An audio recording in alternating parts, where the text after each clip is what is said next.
कहीं पर ये हो सकता है रिसब्स्टिट्यूट किया जा रहा हो या फिर रेफर किया जा रहा हो, या फिर अगर कुछ नहीं होगा तो उसको कहीं पर एडमिट किया जा रहा होगा। एक दो प्रक्रियाएं एक साथ वो चल रही होंगी, फिर ओपीडी चल रही होगी, फिर कहीं पे ब्लड की व्यवस्था, कहीं इन्वेस्टिगेशन, ऐसा बहुत सारी क्रिटिकल चीजें चल रही होती हैं। और हम उस सारे समस्याओं में से एक समस्या, एक प्रोसेस में कहीं पर प्रॉब्लम ढूंढना कि क्यों समय अधिक लग रहा है, बहुत मुश्किल चीज है। इसलिए ये वाले प्रोसेस को अपन लिखते हैं यहाँ पर। जैसे कि मैंने यहाँ पर उदाहरण दिया गया है डिलीवरी वाला, डिलीवरी ऑफ प्रेग्नेंट वुमेन होती है। यहाँ गोल वाला ऐसी सेम डिजाइन से होते हैं ये ग्लोल करके उसमें लिखा जाता है। यहाँ पे लिख दिया हमने डिलीवरी हुई प्रेग्नेंट वुमेन की। उसके बाद में क्या हुआ आगे, ये एरो बनाया, स्टाफ नर्स या ANM looks for the second baby inside, अगले बच्चे को देखेगी पहले, फिर उसके बाद में उसको बच्चा नहीं मिलेगा तो फिर क्या हुआ, staff nurse remove her gloves, gloves उतारेंगी। उसके बाद में उसमें उसको इसमें कितना समय लगा, 10 सेकंड। ऐसे ही यहाँ पर 5 सेकंड या 10 सेकंड जो भी समय लगा होगा वो यहाँ लिखेंगे। फिर आगे बढ़ेंगे तो staff nurse goes towards the refrigerator to bring the oxytocin. ये फिर वो ऑक्सीटोसिन लेने के लिए फ्रिज रेफ्रिजरेटर के उधर जाएगी और 2 से 5 मिनट वहां समय लगेगा। फिर सर्च फॉर सिरिंज, उसमें कितना समय लगा। फिर आगे जब बढ़ेंगे भी तो नहीं स्टाफ कहा। नर्स, मैं कई फिर आगे staff nurse break the vial and fill the oxytocin in syringe, इस सिरिंज को भरा, उसके बाद में oxytocin is then given to the pregnant women. ये प्रेग्नेंट वुमेन को ऑक्सीटोसिन लगाया, 10 से 15 मिनट का समय लगा, ठीक है। फिर यूट्राइन मसाज शुरू करी, फिर उसके बाद में प्लेसेंटा इज रिमूव करा। फिर अब हम इसमें क्या करेंगे, ये पहले तो यही नहीं समझ में आया होगा कि ये अक्सर जो डिजाइन दिया गया है ये स्टैंडर्ड फॉर्मेट था। लोगों को नहीं समझ में आता है कि स्टैंडर्ड फॉर्मेट में कुछ परिवर्तन किया जाता है। लोग ऐसा कैसा बना के बैठ जाते हैं, उनको पता ही नहीं होता कि क्यों हमने करा है। यहाँ पर क्या गलती है, जो उन्होंने केवल फॉर्मेट दिया था आपको, आप यहाँ पे कारण लिखिए पहले कि क्या समस्या हो रही थी ऊपर की तरफ। गाइडेड नोट्स तो ये अपनी जानकारी के लिए दिए गए हैं। यहाँ पर आपको क्या लिखना चाहिए, प्रॉब्लम स्टेटमेंट, कि हमें क्या शिकायत हो रही थी, क्या आवश्यकता पड़ी कि हमने ये प्रोसेस मैप बनाया है। यहाँ पर हमें दिक्कत ये आ रही थी कि ऑक्सीटोसिन का जो है डोज काफी लेट लग रहा था, ये प्रॉब्लम आ रही थी। इसलिए हमें ये इस चीज को देखने के लिए कि हम आखिर ऑक्सीटोसिन में ऐसी क्या समस्या है, कहाँ पर समय ज्यादा लग रहा है कि ये बंदी जो है उसको 5-7 मिनट से ज्यादा समय लग रहा है। अब हम क्या करेंगे इसमें, 10 second plus 5 minute, 5 minute 10 minute, 10 second और 20 सेकेंड, सारे समय जहाँ जितना भी लगा है उसको ऐड कर लेंगे और उसमें से यह चीज ढूंढेंगे कि इसमें से कोई ऐसा काम तो नहीं है जो हमारा स्टाफ फालतू में कर रहा है, मतलब बिना उसकी जरूरत नहीं है, उसको हटाया जा सकता है। अगर वो स्टेप हटा देंगे वहां से तो समय की बचत होगी और हमारे पेशेंट को जल्दी से जल्दी ऑक्सीटोसिन लग सकेगा या फिर उसका प्लेसेंटा रिमूव हो सकेगा। ऐसा कोई भी स्टेप जो कि हम वहां से हटा सके, उसको हटा के नया प्रोसेस बनाना ही नॉन वैल्यू एडिंग एक्टिविटी को रिमूव करना कहा जाता है, ठीक है। तो ये है पहले वाला, बिफोर लिखा हुआ है, ये वाला जो प्रोसेस में फिर पहले वाला। अब हम इसके बाद में आगे बढ़े। अब हमने क्या परिवर्तन किया, जस्ट बिफोर द डिलीवरी एक स्टेप बढ़ाया है। डिलीवरी होने से पहले ऑक्सीटोसिन को प्री लोड करके वहां रखवा दिया, ठीक है। फिर डिलीवरी हुई, डिलीवरी होने के बाद में staff nurse call out the time, वो सब टाइम वाइम नोट कर लिया। फिर स्टाफ नर्स या nursing officer looks for the second baby, दूसरे बेबी चेक कर लिया। फिर उसने क्या किया, ये ऑक्सीटोसिन उठाया और उसके बाद में सीधा लगा दिया, ठीक। फिर आगे क्या करा, कंट्रोल कार्ट्रैक्शन हुआ, offer delivery of placenta, uterine massage हो गया, डिलीवरी ऑफ प्लेसेंटा हो गया। फिर डिस्कार्ड कर दिया एज पर द बीएमडब्ल्यू, तो बीएमडब्ल्यू के अनुसार सारी चीजों को डिस्कार्ड कर दिया।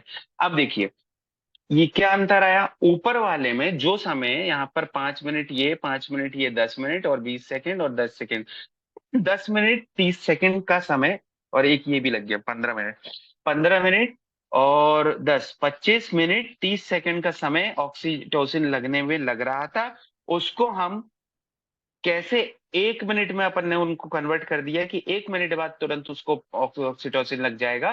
केवल एक चीज की है हमने कि यहाँ से 3 स्टेप थे, उनकी जगह पहले से डिलीवरी से जस्ट पहले प्री लोड करवा के आपने ऑक्सीटोसिन रखवा दिया।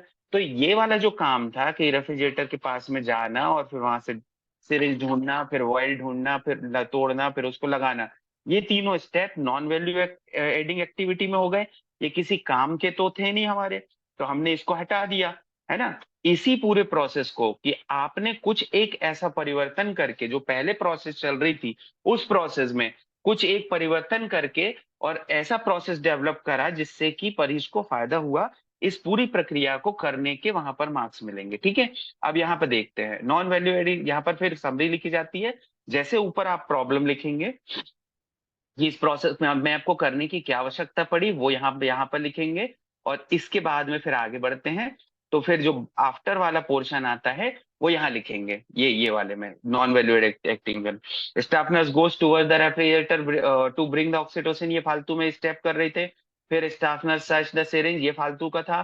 Staff nurse break the vial and fill the oxytocin in syringe, ये 3 स्टेप ऐसे थे जो उसमें फालतू में थे, किसी काम के नहीं थे, इसलिए हमने उनको नॉन वैल्यू एडिंग एक्टिविटी मानते हुए उसको हटा के और सबको इंस्ट्रक्शन दिए कि आप पहले से डिलीवरी करवाने से पहले यहाँ पर आप वो लोड करके रखेंगे। तो हमारी जो बिना मतलब की चीजें हो रही थी वो कम हो गई या हट गई। अब उसमें से एक चीज ऐड करी है, तो वैल्यू एडिंग एक्टिविटी क्या ऐड करी हमने, प्री लोडेड सिरिंज ऑक्सीटोसिन में रख दिया जिससे कि 1 मिनट में ऑक्सीटोसिन लग सके। अब मैम आप अपना माइक म्यूट अनम्यूट करें। अब समझ में आया आपको कुछ इसमें कुछ अंतर?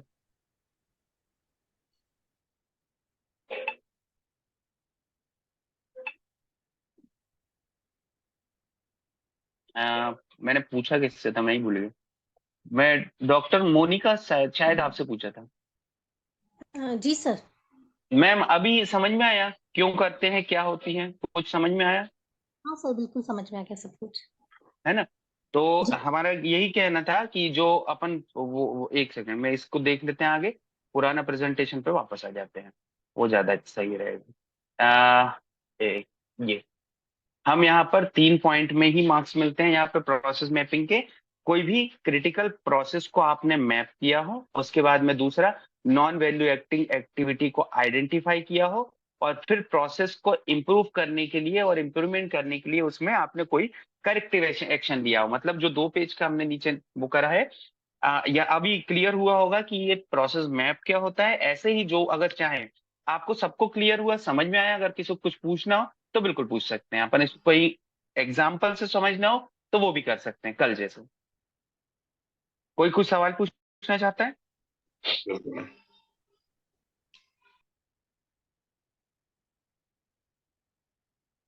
मतलब सबको समझ में आ गया, आगे बढ़े। सर सभी डिपार्टमेंट में करना है क्या इस प्रोसेस को?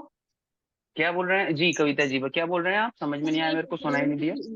जैसे इमरजेंसी हो गया या फिर अपने पास में एनसीडी ओपीडी हो गई, इंजेक्शन हो गया, तो सभी डिपार्टमेंट में इसको करना है क्या फॉलो? बिल्कुल 101% आपको हर डिपार्टमेंट में, क्योंकि आप देखिए आपके चेकलिस्ट में जी वाला पोर्शन निकाल के देखिएगा, जी वाले में 5.1 पॉइंट देखेंगे तो उसमें लिखा होगा कि आपने आपके डिपार्टमेंट में कोई ना कोई क्रिटिकल प्रोसेस को मैप किया है।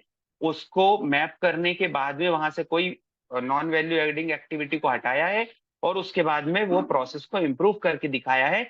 ये चीज आपके पूरे के पूरे उसमें रहेगी, पूरी चेकलिस्ट में रहेगी, और वो 1 या 2 प्रोसेस मैप आपको करके ही दिखाना ही पड़ेगा। और जो भी असेसर रहेंगे वो पूछेंगे कि आपने ये प्रोसेस मैप क्यों किया, केवल मेरे को दिखाने के लिए तो नहीं किया। आप कहें, आप उसमें प्रॉपर तरीके से बनाइए कि ये समस्या आ रही थी, इस समझ, जैसे कि आप किस डिपार्टमेंट में हैं? आपके यहाँ सर का कोई एग्जाम्पल ले लेते एनसीडी। जी। NCD sir. एनसीडी। एनसीडी में मान लीजिए जो आपके पास पेशेंट आ रहा था उसको शुगर का दवाई लेने में बहुत समय लग रहा है, ऐसी समस्या आई। ठीक है। तो अब उसके लिए आप इसको पूरे प्रोसेस को मैप कर सकते हैं कि पेशेंट गेट से एंटर करा, एंटर करने के बाद पर्चा बनवाया, पर्चा बनवाने के बाद में वो ढूंढता नजर आया कि उसको एनसीडी डिपार्टमेंट ही नहीं मिला। एनसीडी डिपार्टमेंट उसने जैसे तैसे किसी से पूछ पाछ के आपके पास पहुंचा, फिर आपने उसको भेज दिया इमरजेंसी डिपार्टमेंट में कि बीपी और शुगर जांच करवा के आओ। वहां से अगर जांच करवा के आए, उसमें उसका आधा घंटा हो चुका था, और उसके बाद फिर आपने वहां पे एंट्री करी और चिकित्सक को दिखाया, फिर आपने उसको शुगर वगैरह की दवाई दी। ठीक है। अब ये मैं केवल एग्जांपल ले रहा हूँ, आपके यहाँ की बात नहीं कर रहा हूँ। ठीक है। तो यदि अपन क्या करें कि इमरजेंसी डिपार्टमेंट इज, ये हो गया पूरा प्रोसेस में, ये एग्जाम्पल लिया है केवल मैंने। और इसमें से अगर अपन एक काम करें कि जो इमरजेंसी डिपार्टमेंट में आप बीपी शुगर करवाने के लिए भेज रहे थे, वो मशीन आपके यहाँ पे उपलब्ध करवा लें, तो क्या होगा, उसका वहां जाने का आधा घंटा बच जाएगा। तो आपने वो चीज हटा के हमने क्या करा, यहाँ पर एक बीपी शुगर का मशीन उपलब्ध करवा दिया, और नर्सिंग एक ऑफिसर जो हमारे नर्सिंग ऑफिसर को या किसी को बिठा दिया, वो जाके वो सीधा सीधा वहां पर सैंपल बीपी चेक चेक करेगा, शुगर चेक करेगा, उस पर लिखेगा पेपर पे, वो दवाई लेने आ जाएगा। या फिर आप इसमें क्या कर सकते हैं, पूरी की पूरी एक्टिविटी सारी हटा दो, सीधा पर्चा बना, और सबसे पहला काम ये होगा सीधे कि हमारे बीपी पास। शुगर जांचा जाएगा, उसके बाद ही ये चिकित्सक के पास जाएगा, है ना। जी तो इससे भी आपके यहाँ पे इम्प्रूवमेंट हो सकता है आपके, कि जल्दी समय बच सकता है पेशेंट का। ये केवल एग्जाम्पल लिया है मैंने, अभी समझ में आया। जी सर, आ गया। हाँ, तो ये हर डिपार्टमेंट में करना है, जो जो चेकलिस्ट लगेगा उसमें हर डिपार्टमेंट में करना है प्रोसेस मैप। इसीलिए मैं इतना कोशिश करके और उसमें इतना समय देके हम लोग इसको पढ़ाने की इसलिए कोशिश कर रहे हैं, क्योंकि ये बहुत जरूरी चीज है। असेसर आके ये पूछेगा जरूर कि प्रोसेस मैप क्या होता है, क्वालिटी टूल्स क्या होता है, क्वालिटी मेथड क्या होता है, ये सारी चीजें जरूर पूछेगा। ठीक है, तो ये हो गया होगा, समझ में आ गया होगा। तो आगे बढ़ते हैं। एक दो और उदाहरण तो नहीं लेना, और लेना हो तो अभी बता दीजिए, नहीं तो फिर अपन फिर आगे बढ़, नहीं लेना, ठीक, आगे बढ़। अब ये आता है आखिरी, G5 हो ही गया, G6 आता है, facility conduct the periodic internal assessment. G6.1 6.2 facility conduct the periodic prescription medical audit. फिर इसके बाद में आता है वो ये सारे ऑडिट वाला पोर्शन आता है। हर व्यक्ति के, हर आपके डिपार्टमेंट के चेकलिस्ट में ये ऑडिट वाला पोर्शन होगा। अलग अलग प्रकार के ऑडिट होंगे, जैसे लेबर रूम में आपका होगा मैटरनल डेथ ऑडिट होगा, एसएनसीयू या पीडिया डिपार्टमेंट में आपका नियोनेटल डेथ ऑडिट वगैरह हो सकता है। आपके इसमें दवा वितरण केंद्र में आपके प्रेस्क्रिप्शन ऑडिट हो सकते हैं। तो हर चीज का, हर ऑडिट का आपको फॉर्म उपलब्ध करवा दिया जाएगा। अब ये मेरा यहाँ पर इसको बताने का, मैं इसमें कुल बताने का एक ही चीज है कि facility conduct the periodic internal assessment. पहले तो आपके डिपार्टमेंट का आपने इंटरनल असेसमेंट किया हो, हर महीने का आप कर लीजिए, 3 महीने में एक बार कर लीजिए, 6 महीने में एक बार कर लीजिए, जैसा आपको सुविधाजनक लगे। ऐसा नहीं कि आपको रोज चेकलिस्ट लेके बैठ जाना है, नहीं करना है। आप अपने डिपार्टमेंट की चेकलिस्ट लीजिए और एक समय निर्धारित कर लीजिए कि हमारे डिपार्टमेंट, पहले से निर्धारित रहेगा लेकिन वो, कि हमारे डिपार्टमेंट का महीने के महीने इंटरनल असेसमेंट किया जाएगा, उसका स्कोर इतना कितना आया वह उसको निकाला जाएगा, और उसमें से जितने कमियां पाई जा रही हैं उसको दूर करने की कोशिश की जाएगी। फिर जैसा अपन एक एक करके पहले कर रहे थे, कारण कि कौन कौन सी कमी दूर कर सकते हैं, पिक चार्ट से वो सब निकाल के आप कमी दूर करने की कोशिश कर सकते हैं। ये तो हो गया पहला वाला पॉइंट। दूसरा वाला आ गया क्या, मेडिकल ऑडिट, डेथ ऑडिट, या फिर ये सारे ऑडिट किए जाते हैं। अक्सर देखा जाता है जब भी मैं कहीं असेसमेंट में जाता हूँ तो लोग प्रिस्क्रिप्शन ऑडिट फॉर्म जरूर भर के रख लेते हैं, और बड़ी बाकायदा कहते हैं कि हमने ये मेडिकल ऑडिट फॉर्म किया, डेथ ऑडिट किया, और सारे ऑडिट करे। लेकिन इसके आगे बढ़ो, आप ये जो भी ऑडिट करे उसके बाद आपने को क्या कमी मिली वो तो आपने एनालाइज करा ही नहीं। जो जब आपने वो एनालाइज नहीं करा तो फिर आपको ऑडिट करने का मतलब ही क्या रहा, है ना। जैसे अपन एग्जांपल दे रहे हैं, आप प्रेस्क्रिप्शन ऑडिट करेंगे, प्रेस्क्रिप्शन ऑडिट में मान लीजिए चिकित्सक का राइटिंग उसमें ठीक नहीं आ रहा है और वो पढ़ने में नहीं आ रही है, तो वो पहली कमी आ गई। जो कमी आ गई तो उसमें क्या होगा कि अब आपको कमी को नोट कर लिया, ऑडिट करके फॉर्म भरना उसको ऑडिट नहीं कहते। ऑडिट करने के बाद में उसमें जो जो कमी पाई जा रही है उस कमी के अगेंस्ट में एक्शन लेना, और एक्शन लेना मतलब उसको प्रॉब्लम को सॉल्व करना। जैसा कि अभी ऊपर अपन कर रहे थे, दो तीन वो प्रॉब्लम्स को सॉल्व करने का वो कोशिश कर रहे थे पेशेंट सेटिस्फेक्शन सर्वे से। उसके बाद में यहाँ पर कमी को दूर करना, और उसको दूर करने के बाद हमें इंप्रूवमेंट करके दिखाना। इन पूरी चीजों को किया है तो ही आपको मेडिकल ऑडिट का नंबर मिलेगा, और नहीं तो ये नहीं मिलेगा। ठीक है, तो यहाँ पर आएगा अगला, facility ensure that non compliance are enumerated and recorded.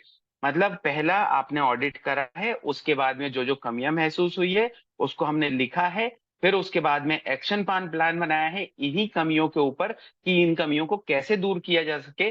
फिर इसके बाद में करेक्टिव एंड प्रिवेंटिव एक्शन लेके, और उसको फिर 2-3 महीने बाद चेक करा है आपने कि ये प्रॉब्लम दूर हो गई है। अब अपन इसको उदाहरण लेके समझते हैं। जैसे आपने प्रिस्क्रिप्शन ऑडिट लिया था, उसमें ये दिखाई दे रहा था कि चिकित्सक की राइटिंग बिल्कुल पढ़ने लायक नहीं है, दवाई कोई भी व्यक्ति नहीं पहचान पा रहा है कि कौन सी दवाई है, और उसके कारण उल्टी सीधी दवाइयां जा रही हैं। ठीक है, ये कमी निकली हमारे ऑडिट में, और ऑडिट में निकलने के बाद में आपने निष्कर्ष उसको पूरा नॉन कंप्लायंस को नोट कर लिया, उसकी एक जवाबदारी दे दी, कौन करवाएगा कैसे करवाएगा, और सबको बुला के मीटिंग लीजिए। मीटिंग लेने के बाद में उनको सब बताइए कि सर आप ऐसा करिए, आप लोग या तो कैपिटल में लिख लीजिए या फिर आप सील बनवा लीजिए। आप ये सील वाली लगा देंगे और उस पे प्रिस्क्रिप्शन पे लगा दीजिए सील, और उसके आगे साइन कर दीजिए, तो ये आपकी आपके द्वारा लिखी गई दवाई है मान लीजिए, है ना।